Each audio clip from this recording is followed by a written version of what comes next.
Hello students, I am explaining revise, reflect and refine part from chapter 4 describing motion around us for class 9 science from new NCERT syllabus 2026। ये numerical part है इस chapter का जो कि chapter के and पे है and already 5 sums मैंने सॉल्व किए हैं। तो अभी इस वीडियो में हम स्टार्ट कर रहे हैं हमारा सिक्स्थ न्यूमेरिकल। सो सिक्स्थ न्यूमेरिकल है फिगर 4.27। तो ये है फिगर 4.27। तो एक ग्राफ है। So figure 4.27 shows a position time graph. तो यहाँ पे देख सकते हैं y एक्सिस पे पोजीशन है, x एक्सिस पे टाइम है, ये x है और ये y है, of two objects A and B that are moving along the parallel track in the same direction। तो यहाँ पे दो ट्रैक्स पे दो ऑब्जेक्ट्स है A एंड B। सो ये पैरेलल ट्रैक पे सेम डायरेक्शन पे मूव कर रहे हैं। Do objects A and be ever have equal velocity. तो अगर ये दो ऑब्जेक्ट्स पैरेलल ट्रैक पे इक्वल डायरेक्शन पे सेम डायरेक्शन पे मूव कर रहे तो दोनों ऑब्जेक्ट्स की कभी भी वेलोसिटी इक्वल हो सकती है क्या, ऐसे पूछा है। सो कभी तो एटलीस्ट एक बार तो इनकी वेलोसिटी इक्वल हो सकती है क्या, ये क्वेश्चन है और जस्टिफाई करना है हमें आंसर को। सो जस्टिफाई योर आंसर। तो यहाँ पे आप ग्राफ पे देख सकते हैं। सो ये जो पिंक कलर का यहाँ लाइन देख रहे हैं ये ऑब्जेक्ट बी का है, ये जो ब्लू कलर का लाइन है ये ऑब्जेक्ट ए का है और ये दोनों ऑब्जेक्ट पैरेलल ट्रैक पे सेम डायरेक्शन पे ट्रेवल कर रहे हैं। तो यहाँ पे देखिए आंसर नो। पहले हमें लिखना है आंसर नो। नो मतलब उनकी वेलोसिटी कभी भी इक्वल नहीं हो सकती। So objects A and B do not have equal velocity at any instant. तो यहाँ पे इस ऑब्जेक्ट ए और बी की वेलोसिटी कभी भी इक्वल, कोई भी इंस्टेंट में इक्वल नहीं हो सकती। क्यों नहीं हो सकती, यहाँ पे हमें जस्टिफाई करना है।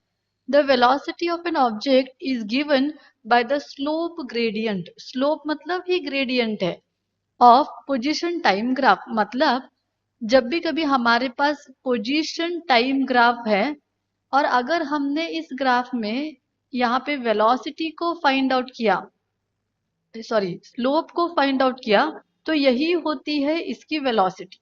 ये आप बात आपको याद रखनी है क्योंकि वेलोसिटी का फॉर्मूला क्या है।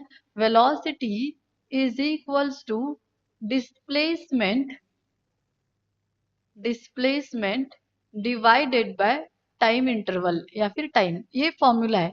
और ये वेलोसिटी हमें स्लोप के हेल्प से मिलती है, स्लोप या फिर हम उसको ग्रेडियंट भी कहते हैं। तो अगर हमने यहाँ पे स्लोप को फाइंड आउट किया तो हमें वेलोसिटी मिलेगी। ऑलरेडी ये कंसेप्ट मैंने एक्सप्लेन किया है मेरे वीडियो में, चाहे तो आप वो वीडियो भी देख सकते हो।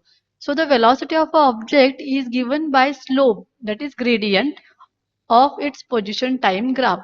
If two objects have equal velocity, their position time graph must have equal slopes. That is, the graph should be parallel at the same instant. तो यहाँ पे कह रहे हैं अगर किसी भी पोजीशन टाइम ग्राफ की वेलोसिटी इक्वल होनी है तो उसके स्लोप्स भी इक्वल होना है, किसी भी टाइम इंस्टेंट में उसके स्लोप्स इक्वल होना है। फॉर एग्जाम्पल अगर हमने इस टाइम से इस टाइम तक कंसीडर किया तो यहाँ से ये है स्लोप ब्लू कलर के लाइन का, मतलब ऑब्जेक्ट ए का, और यहाँ से ये है स्लोप ऑब्जेक्ट बी का। तो अगर आपने इसको ध्यान से देखा तो इस ट्रायंगल का स्लोप आपको अलग आएगा और इस ट्रायंगल का स्लोप आपको अलग आएगा। अगर ये दोनों ऑब्जेक्ट्स पैरेलल है तो इनका स्लोप सेम होना चाहिए, ये बात आपको याद रखनी है। यहाँ पे देखिए मैं और एक बार रीड करती हूँ। If two objects have equal velocity their position time graph must have equal slopes.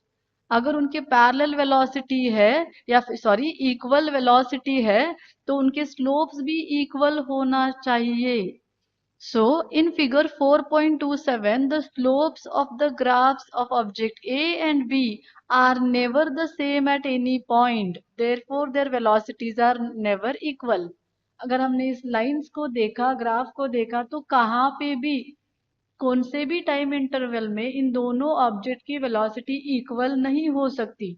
अगर वेलोसिटी ही इक्वल नहीं हो सकती मतलब स्लोप ही इक्वल नहीं है तो वेलोसिटी भी इक्वल नहीं हो सकती। यही है इसका एक्सप्लेनेशन। आई होप आपको समझ में आएगा। अभी हम देखेंगे हमारा नेक्स्ट क्वेश्चन। तो अभी हम देखेंगे question number 7। A graph in figure 4.28। तो यहाँ पे और एक ग्राफ दिया है जो कि है 4.28, shows change in the position with the time for two objects A and B moving in a straight line from 0 to 10 seconds. Choose the correct option.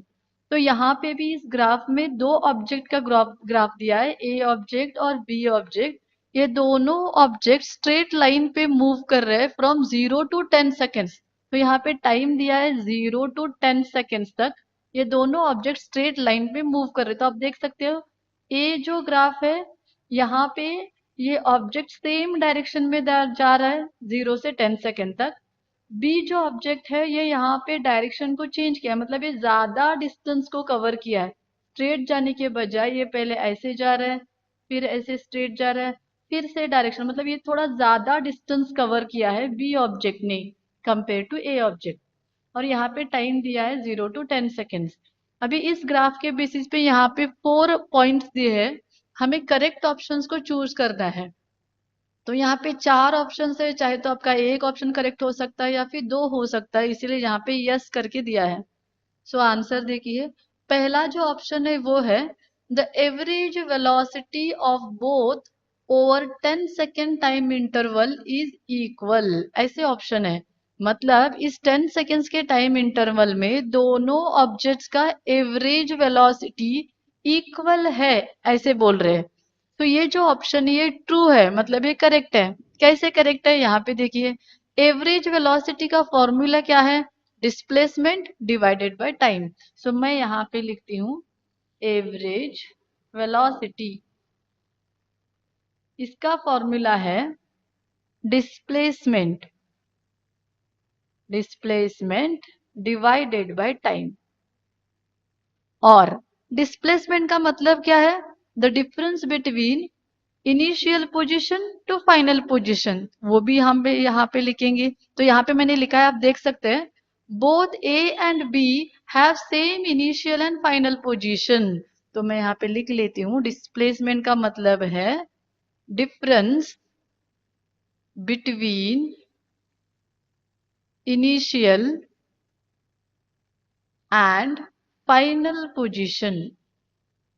अगर हमने इनिशियल और फाइनल पोजीशन का डिफरेंस देखा तो हमें मिलता है डिस्प्लेसमेंट, और एक बार डिस्प्लेसमेंट मिल गया तो उसको डिवाइड बाय टाइम करना है। अगर हमने ध्यान से देखा, दोनों ऑब्जेक्ट ए ऑब्जेक्ट और बी ऑब्जेक्ट का initial and final position same ही है। तो यहाँ पे देखिए, ये ए ऑब्जेक्ट का इनिशियल पोजीशन है, ये फाइनल पोजीशन है। बी ऑब्जेक्ट का भी इनिशियल पोजीशन यही है, फाइनल पोजीशन यही है। भले ही बी ऑब्जेक्ट ज्यादा डिस्टेंस कवर कर रहा है बट फाइनल पोजीशन तो वही है। तो डिस्प्लेसमेंट का मतलब difference between initial and final position, तो दोनों का भी डिस्प्लेसमेंट सेम ही रहेगा।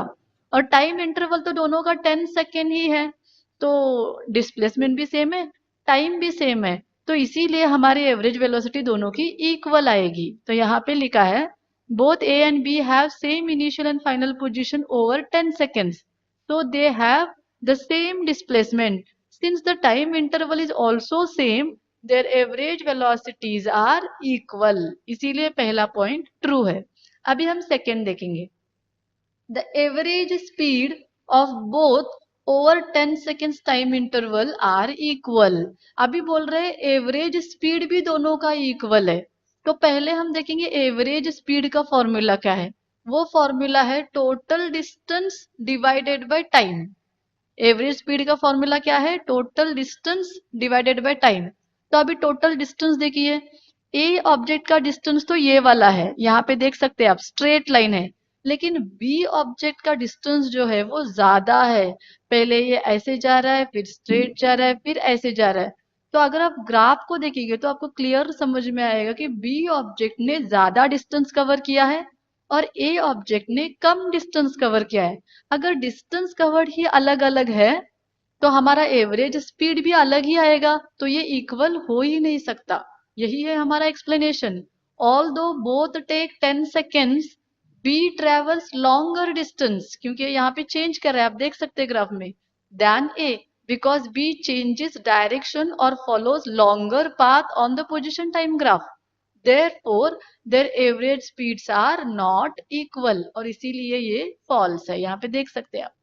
नेक्स्ट देखेंगे third point, the average speed of A is lower than that of B. तो एवरेज स्पीड जो है वो ए की लोअर है बी को कंपेयर किए तो हमें तो एवरेज स्पीड का फॉर्मूला पता है, total distance divided by time. तो यहाँ पे ए को अगर आप देखोगे तो टोटल डिस्टेंस जो है वो बी को कंपेयर किए तो कम है, क्योंकि ये स्ट्रेट लाइन है। तो अगर ये डिस्टेंस कम है और कम डिस्टेंस को अगर टाइम 10 से डिवाइड करोगे तो आपको कम वैल्यू आएगी, और बी का डिस्टेंस अगर ज्यादा है तो ज्यादा वैल्यू को अगर 10 से डिवाइड करोगे तो आपको ज्यादा वैल्यू आएगी। जैसे कि फॉर एग्जांपल मैं कर सकती हूँ, अगर ए का डिस्टेंस आप समझो 2 है और टाइम है हमारा 10 सेकेंड्स, एंड अगर बी का डिस्टेंस आपने देखा, समझो बी का डिस्टेंस 20 है और टाइम है हमारा 10 सेकेंड्स, तो अभी डिवाइड, ये ए का है और ये यहाँ पे बी का है, तो डिवाइड करो, 2 1 2, 2 5 10, 1/5, 1/5 मतलब कितना आता है, 0.5, 0.2 आएगा। तो ये हो गया हमारा आंसर, 1/5 मतलब 0.2 ही आता है ना। तो ये हमारा 0.2 आया यहाँ पे स्पीड, और यहाँ पे 10 1 10 ये आ गया यहाँ पे, और 10 2 20, तो ये बी का आ गया। तो आप देख सकते हैं बी की वहां पे स्पीड ज्यादा आई है 2, और ए की स्पीड 0.2 है, सो बहुत कम है। तो बी की जो एवरेज स्पीड है, सॉरी ए की जो एवरेज स्पीड है वो लोअर है कंपेयर टू बी, और वही ऑप्शन है हमारा, average speed of A is lower than B, और ये ऑप्शन हमारा करेक्ट है, ट्रू है। यहाँ पे देखिए आप explanation, since A cover shorter total distance than B in 10 seconds, in same 10 seconds A's average speed is lesser than B, तो ये ट्रू है। फोर्थ ऑप्शन देखिए, the average speed of A is greater than that of B, तो ये इसका opposite है, और opposite मतलब ये रॉन्ग ही होना चाहिए, क्योंकि ए का डिस्टेंस ही कम है, ये शॉर्ट डिस्टेंस ट्रेवल कर रहा है 10 सेकेंड्स में, तो इसका स्पीड कम होना चाहिए, यहाँ पे ग्रेटर हो ही नहीं सकता, क्योंकि बी का ग्रेटर होना चाहिए, क्योंकि बी बहुत सारा डिस्टेंस ट्रेवल कर रहा है, तो ये हमारा फॉल्स ही रहेगा। तो यहाँ पे करेक्ट ऑप्शन कौन से है, ऑप्शन 1 है और ऑप्शन 3 है। तो इन्होंने पूछा है कि choose the correct option, so मैं यहाँ पे लिखती हूँ correct options are Roman number 1, correct लिखेंगे Roman number 1 and Roman number 3, तो ये है हमारे करेक्ट ऑप्शन। तो ये था आंसर क्वेश्चन नंबर 7 का।